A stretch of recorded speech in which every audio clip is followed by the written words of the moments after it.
Assalamualaikum warahmatullahi wabarakatuh. Halo teman-teman saya di seluruh Nusantara. Kembali lagi di channel saya, Ana Mulyana. Hari ini kita akan belajar tentang dimensi 3, khususnya materi jarak titik ke bidang. Untuk lebih jelasnya, ikuti video pembelajaran saya selanjutnya.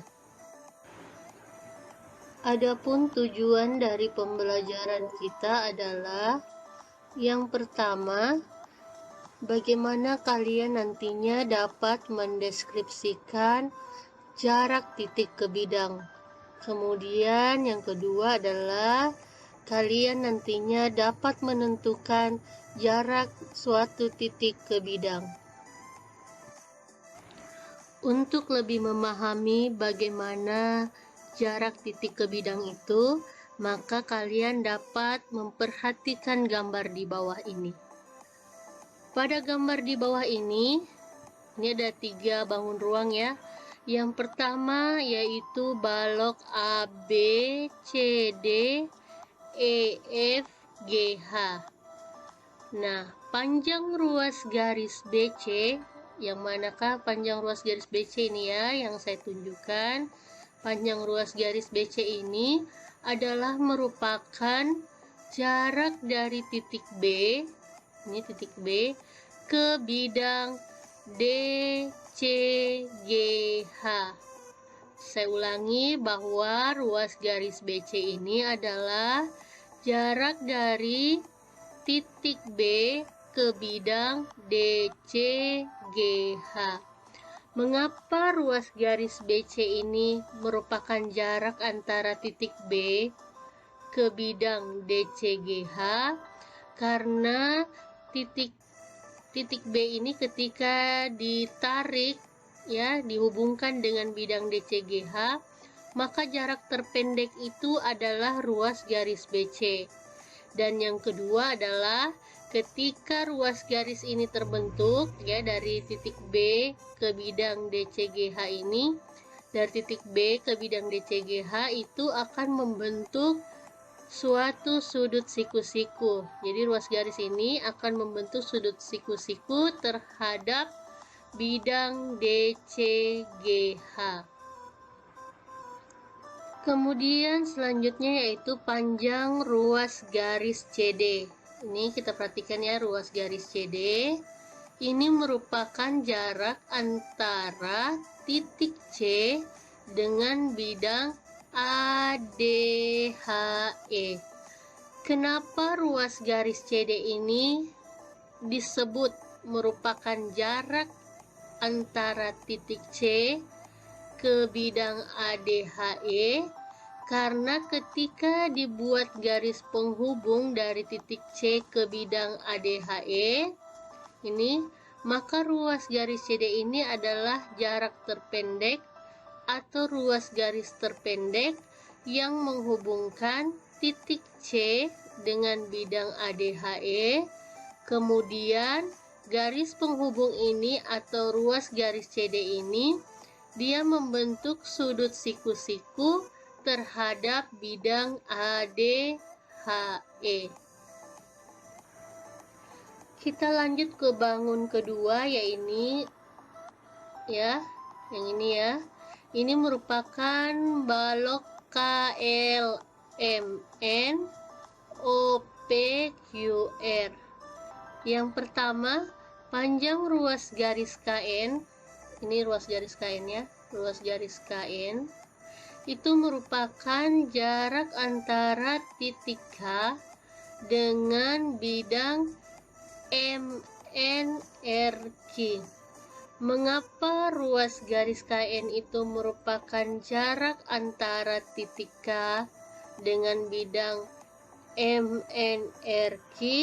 Karena KN ini merupakan ruas garis hubung terpendek antara titik K dan bidang MNRQ. Jadi garis hubung terpendek ya yang dapat ditarik dari titik K ke MNRQ. Nah, kenapa dia dikatakan merupakan ruas garis terpendek? Karena ketika ditarik garis dari K ke bidang MNRQ ini, dia akan membentuk sudut siku-siku. Kemudian selanjutnya panjang ruas garis OP. Ya, ini garis OP ya, ruas garis OP. Itu merupakan jarak antara titik O dengan bidang LMQP. Kenapa ruas garis OP ini ya, dikatakan jarak antara titik O dengan bidang LMQP? Karena ketika ditarik garis ini merupakan ruas garis hubung terpendek.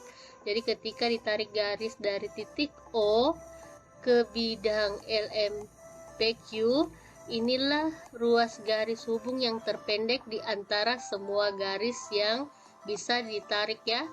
Dan kemudian ruas garis OP ini dia membentuk sudut siku-siku. Jadi dia membentuk sudut siku-siku ya terhadap bidang LMQP.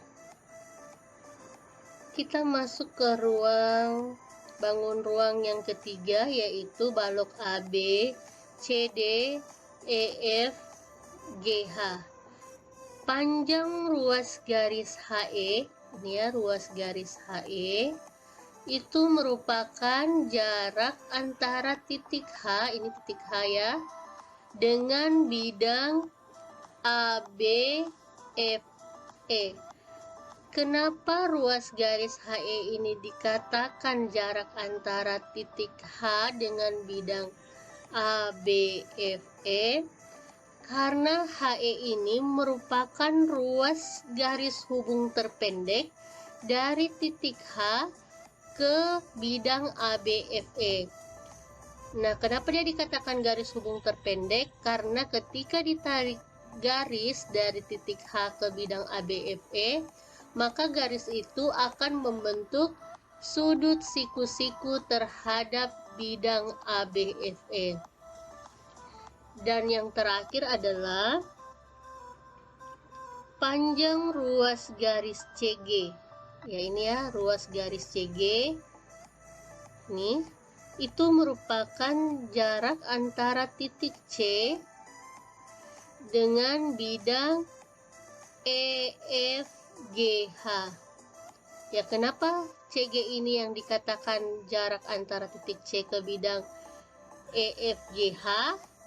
Karena titik C ini ketika ditarik garis ke G ini, maka CG ini merupakan garis hubung terpendek yang dapat dibentuk ya dari titik C atau dapat ditarik dari titik C ke bidang EFGH. Dan kenapa dikatakan dia terpendek? Karena garis hubung tersebut membentuk sudut siku-siku terhadap EFGH. Jadi ini selain CG sebenarnya bisa ditarik garis lain seperti CE boleh, CH boleh. Ini kan ke bidang EFGH ya. E ke C boleh. Hanya saja yang kita cari di sini adalah garis hubung terpendeknya. Nah, syaratnya dia terpendek adalah ketika ditarik garis dari sebuah titik ke sebuah bidang, maka garis hubung itu akan membentuk sudut siku-siku terhadap bidang tersebut. Nah, dari pemaparan tadi, apakah yang dimaksud dengan jarak titik ke bidang? Jarak titik ke bidang adalah garis hubung terpendek dari suatu titik ke sebuah bidang, di mana garis penghubung tersebut membentuk sudut siku-siku terhadap bidang itu. Untuk lebih memahami materi kita tentang jarak titik ke bidang, ada baiknya kita perhatikan contoh soal yang akan saya berikan. Ini contoh soal pertama ya. Diberikan kubus ABCD EFGH dengan panjang rusuk 9 cm. Titik A, B, G, dan H dihubungkan sehingga membentuk bidang ABGH seperti gambar di bawah ini ya. Jadi ini ada kubus A, B, C, D, E, F, G, H. Ini titik A, B, G, dan H dihubungkan. Maka pertanyaannya adalah berapakah jarak titik E ke bidang ABGH. Jadi kita disuruh menyelesaikan untuk menentukan jarak titik E ke bidang ABGH. Nah, berikut adalah alternatif penyelesaiannya. Pada soal, kita diinstruksikan untuk mencari jarak titik E ke bidang ABGH. Nah, untuk mencari jarak dari titik E ke bidang ABGH ini dapat ditentukan dengan mencari panjang ruas garis yang tegak lurus dengan bidang ABGH melalui titik E. Bisa kita lihat pada gambar ini ya. Jadi kita mencari panjang ruas garis yang tegak lurus dengan bidang ABGH melalui titik E ini.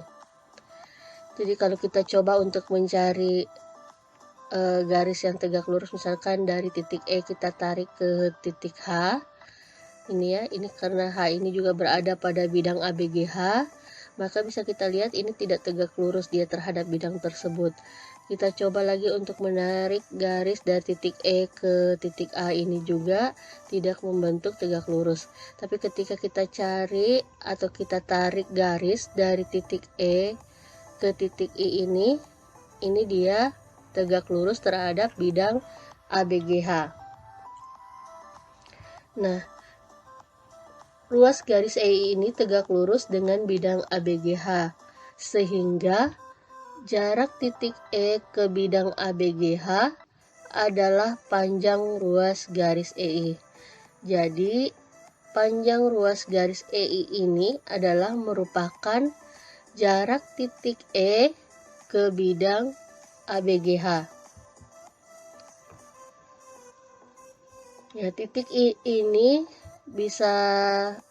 titik ini bisa kita namakan dengan huruf besar.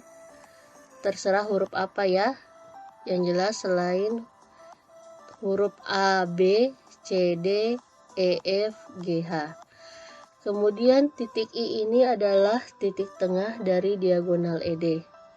Kita bisa lihat titik I ini adalah titik tengah diagonal dari ED. Sehingga ini ya, diagonal ED. Sehingga dari gambar kubus ini kita bisa mengambil EAD. Ini segitiga EAD. Ini bisa kita keluarkan gambarnya seperti ini. EAD. Dia membentuk segitiga siku-siku. Nah, maka terlebih dahulu untuk kita mencari panjang ruas garis EI ini, kita dapat mencari terlebih dahulu panjang diagonal ED dengan bantuan rumus Pitagoras. Jadi untuk mencari panjang ruas EI ini, terlebih dahulu kita bisa mencari panjang ruas diagonal ED.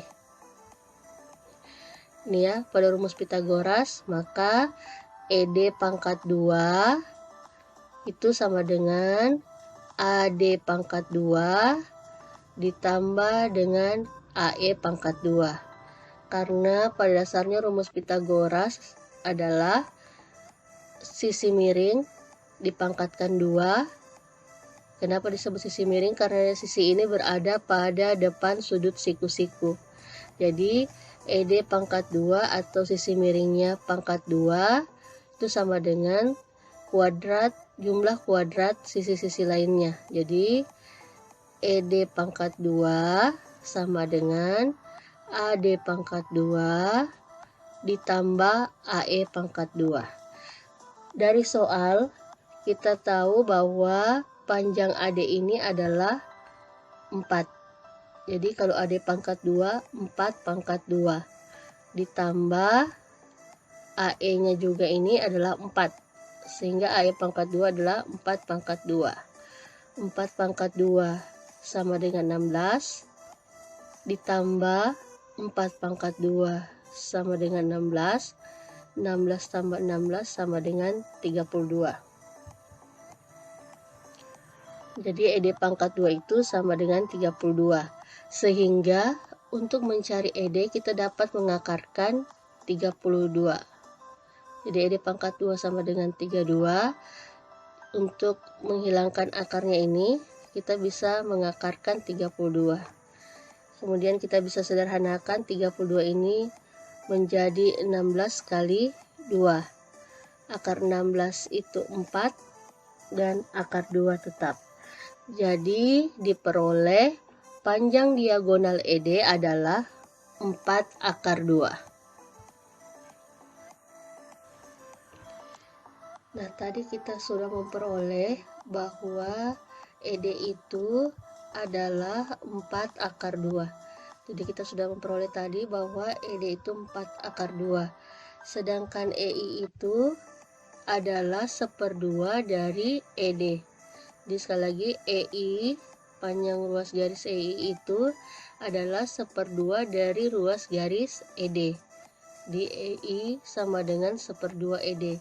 Sehingga panjang ruas garis EI itu ini sama dengan 1/2 kita kalikan dengan 4 akar 2. 1 kali 4, 4. 4 bagi 2 itu 2. Jadi ini akar 2-nya tetap. Maka diperoleh panjang ruas garis EI itu adalah 2 akar 2 cm. Sehingga kesimpulannya adalah karena panjang ruas garis EI itu merupakan jarak titik E ke bidang ABGH, sehingga jarak dari titik E ke bidang ABGH adalah 2 akar 2 cm. Kita masuk pada contoh soal kedua. Diberikan 5 TABCD dengan alas persegi. Titik O adalah perpotongan diagonal AC dan BD. Jika AB sama dengan BC, sama dengan CD, sama dengan AD, sama dengan 6 cm. Kemudian TA sama dengan TB, sama dengan TC, sama dengan TD, itu sama dengan 3 akar 6 cm, dan tinggi limas adalah 6 cm, ini tinggi limas ya. Berapakah jarak antara titik O dengan bidang TBC? Jadi pada soal kita diinstruksikan untuk mencari jarak titik O ke bidang TBC. Nah, adapun langkah penyelesaiannya kita bisa perhatikan gambar berikut. Ini gambar pada soal tadi ya. Ini untuk menentukan jarak titik O ke bidang TBC. Jadi untuk menentukan jarak titik O ke bidang TBC ini dapat dibuat garis OK ini. Jadi kita buat garis OK yang sejajar dengan ruas garis AB. Di OK ini sejajar dengan ruas garis AB. Di mana kita bisa tahu bahwa ruas garis OK itu panjangnya adalah setengah dari ruas garis AB. Pada soal tadi diketahui bahwa AB-nya itu adalah 6, maka OK-nya itu setengahnya, jadi 3. Jadi dengan OK 1/2 dari AB, kemudian TO-nya ini adalah 6 cm. Misalkan titik P berada pada bidang TBC. Ini ya, titik P berada pada bidang TBC. Nah, titik P ini terletak pada ruas garis TK. Jadi titik P berada pada ruas garis TK ini. Dan ruas garis TK ini terletak pada bidang TBC. Dan OP ini, ruas garis OP ini tegak lurus dengan TK. Jadi OP tegak lurus dengan TK. Maka dapat dikatakan bahwa ruas garis OP ini adalah merupakan jarak titik O ke bidang TBC. Kenapa? Karena dia ini ruas garis terpendek dan tegak lurus ya. Membentuk ruas garis yang tegak lurus dengan bidang TBC. Untuk mencari panjang ruas garis OP ini, kita dapat menggunakan perbandingan luas segitiga, yaitu luas segitiga TOK. Ini luas segitiga TOK itu akan sama dengan luas segitiga TKO. Nah, luas segitiga TOK itu sama dengan 1/2 kali alasnya OK, dan tingginya adalah TO. Itu sama dengan 1/2, nih, sama dengan luas segitiga TKO ya. 1/2 kali alasnya adalah TK, dan tingginya adalah OP. Jadi 1/2 kali OK kali TO itu sama dengan 1/2 kali TK kali OP. Masing-masing di kedua ruas ini kita kalikan 2. Jadi 1/2 kali 2 itu 1. Bisa kita tidak tuliskan satunya. Ini juga 1/2 kita kalikan 2. Berarti 1 kali 2, 2 bagi 2, 1. Ini juga kita tidak usah tuliskan satunya. Sehingga kita peroleh bahwa OK kali TO itu sama dengan TK kali OP.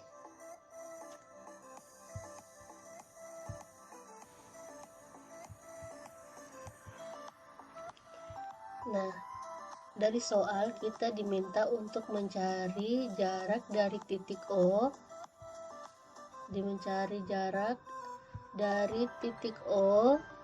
ke bidang TBC. Maka kita harus menarik sebuah garis dari titik O ke bidang TBC. Dengan catatan kita mencari ruas garis terpendek, dan ruas garis itu atau ruas garis yang terbentuk itu dapat membentuk sudut siku-siku. Sehingga ini bisa saya tarik garis T ke P ya. Jadi P ini berada pada bidang TBC. Nah, untuk langkah awalnya adalah kita bisa lihat ini ada bidang TBC. Ini kita juga garis ini membuat garis TK sehingga nampak pada gambar ya. Ini TBC. Lihat di sini TBC. Kemudian K ini berada di tengah. Ini juga tegak lurus ya. Kemudian untuk langkah awal untuk mencari panjang ruas garis OP ini, maka kita harus mencari terlebih dahulu panjang ruas garis TK. Nah, panjang ruas garis TK bisa dilihat pada gambar ini. Jadi ini TBC, kita keluarkan, makanya gambarnya seperti ini. Maka dengan menggunakan rumus Pythagoras kita dapat mencari panjang ruas garis TK ini. Jadi TK pangkat 2 itu sama dengan TC pangkat 2 ya. Ini berdasarkan rumus Pythagoras ya. TC pangkat 2 dikurangi CK pangkat 2 nih. Jadi TK pangkat 2 itu sama dengan ruas garis atau panjang ruas garis TC dipangkatkan 2 dikurangi CK pangkat 2. Nah, pada soal tadi diketahui bahwa TC itu nilainya adalah 3/6, sehingga ini 3/6 kita pangkatkan 2 dikurangi dengan CK. Karena BC tadi itu adalah 6, maka CK ini adalah setengah dari 6, yaitu 3. 3 pangkat 2. 3 akar 6 pangkat 2 itu sama dengan 54, dikurangi 3 pangkat 2, 9. Sehingga TK pangkat 2 diperoleh 45. Nah, untuk menghilangkan pangkat 2-nya ini, maka TK ini sama dengan kita akarkan 45-nya. Akar 45 ini bisa kita rubah jadi 9 kali 5. Kenapa pakai 9 kali 5? Karena kita ingin menyederhanakan akar dari 45 ini dengan catatan bahwa salah satu bilangannya ini bisa kita akarkan. Jadi 9 kali 5, akar 9 itu 3 dan akar 5. Jadi akar 5-nya tetap. Nah, untuk mencari panjang ruas garis OP ini, kita dapat menggunakan perbandingan luas segitiga ya. Luas segitiga TOK ini menggunakan persamaan luas segitiga TOK, jadi TOK dengan luas segitiga TKO ya. Luas segitiga TOK ini, TOK itu sama dengan 1/2 kali alasnya adalah OK dan tingginya adalah TO. Jadi 1/2 alas kali tinggi, alasnya OK, tingginya TO, jadi 1/2 kali OK kali TO. Itu sama dengan luas segitiga TKO. Ini luas segitiga TKO. 1/2 alasnya adalah TK. Nih, jadi 1/2 kali alasnya adalah TK dan tingginya adalah OP. Jadi diperoleh 1/2 kali OK kali TO itu sama dengan 1/2 TK kali OP. Ini kedua ruas kita kalikan 2, sehingga ini 2 kali 1/2 ini jadi 1. Ini juga 1/2 kali 2, 1, sehingga kita bisa tidak tuliskan lagi satunya ya. Jadi tinggal OK kali TO sama dengan TK kali OP. Nah, OK-nya itu, ini OK, seperti kita tahu tadi bahwa panjang ruas garis AB itu adalah 6. Berarti di sini juga 6 ya. Sehingga OK ini adalah setengah dari 6, yaitu 3. Kemudian TO, tingginya 5 tadi kita tahu bahwa tingginya adalah 6. Sama dengan TK ini kita sudah peroleh tadi 3 akar 5 dan dikali ruas garis OP. Ini yang kita mau cari ya. 3 kali 6, 18. Sama dengan 3 akar 5 kali OP, 3 akar 5 kali OP. Nah, di bawah ini saya rubah posisinya ya, saya pindahkan ruas. Jadi yang sini 18 saya taruh di depan, 3 akar 5 kali OP saya taruh sebelah kiri. Jadi hanya dibalik posisinya ya. Yang ke sini ini 18 sama dengan 3 akar 5 OP, saya balik menjadi 3 akar 5 OP sama dengan 18. Sehingga OP ini bisa diperoleh dari 18 dibagi 3 akar 5. Ini sama dengan, jadi kita ingin merasionalkannya dengan mengalihkan akar 5. Jadi kalau penyebutnya dan kalau pembilangnya dikalikan dengan akar 5, maka penyebutnya juga dikalikan akar 5. 18 kali akar 5, 18 akar 5. Ini 3 akar 5 kali akar 5. Akar 5 kali akar 5 itu 5. 3 kali 5. Jadi 3-nya tetap. Akar 5 kali akar 5, 5. Sehingga ini bisa kita sederhanakan. 18 ini kita bagi 3 hasilnya 6. Ini juga kita 3 bagi 3 hasilnya 1. 1 kali 5, 5. Ini 18 bagi 3 tadi 6. Ini akar 5 tetap. Jadi diperoleh hasilnya adalah 6 akar 5 per 5. Nah, karena ruas garis OP itu diperoleh adalah 6 akar 5 per 5, sehingga dapat diperoleh jarak titik O ke bidang TBC yang diwakili oleh ruas garis OP itu sendiri, itu hasilnya adalah 6 akar 5 per 5 cm. Jadi sekali lagi, bahwa jarak titik O ke bidang TBC ini adalah 6 akar 5 per 5 cm. Sekian video pembelajaran saya tentang jarak titik ke bidang. Jangan lupa untuk like, subscribe dan share video ini agar channel ini dapat berkembang. Terima kasih. Wassalamualaikum warahmatullahi wabarakatuh.